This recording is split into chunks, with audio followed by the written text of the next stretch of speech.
Conchita, le ménage! Et tu feras attention, c'est pas n'importe quel balai. C'est un Nimbus 2000. Car oui, aujourd'hui, nous parlons d'Harry Potter et l'enfant maudit en 180 secondes. C'est l'adaptation en livre de la pièce de théâtre écrite par Jack Thorne sur une histoire de Jack Thorne et J.K. Rowling et mise en scène par John Tiffany. La première a eu le 31 juillet 2016 au Palace Theatre à Londres. C'est le 8e volet officiel de la saga, le livre reprend là où le 7e s'est arrêté sur le quai de la gare, 19 ans après la bataille de Poudlard. Suite à la relation conflictuelle entre Harry et son plus jeune fils Albus, le retour du mal se fait de plus en plus présent au fil des années. Alors que celui-ci veut se défaire de l'héritage paternel, il vit une aventure aux côtés de Scorpio, son meilleur ami, et fils de Malfoy, qui risque d'avoir des conséquences gravissimes. J'essaie de pas trop vous spoiler parce qu'il se passe quand même pas mal de choses dans ce livre. C'est bien, c'est une bonne suite, mais c'est pas parfait.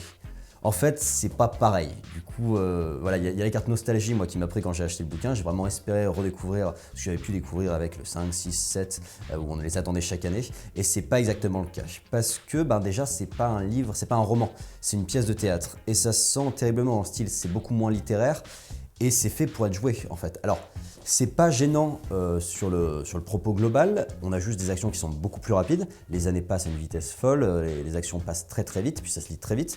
À 21 €, ça fait un petit peu chier de le finir en 3 heures.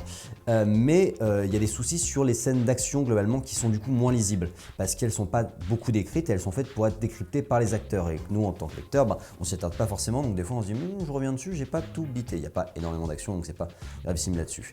Et c'est le souci que ça a, c'est que ça donne un rythme un peu trop rapide en fait au livre. Des choses se passent trop vite et on n'a pas forcément le temps de s'y attacher, on n'a pas forcément le temps de vivre les aventures avec. Donc voilà, c'est quelque chose, il faut être préparé, il faut s'y attendre.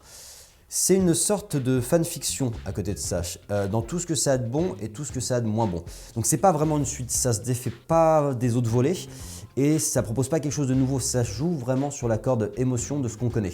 Donc il y a des choses qui marchent, il y a des choses très bien, donc il y a déjà un gros kiff de revoir tous les persos, parce qu'il y a un twist scénaristique qui nous permet de faire revenir certains persos qui ne devraient pas être là, qui devraient être morts, parce que vous savez quand même, ça mourrait quand même pas mal dans Harry Potter, et globalement c'est bien ficelé, ces retours sont quand même plutôt pas mal prévus à une exception près.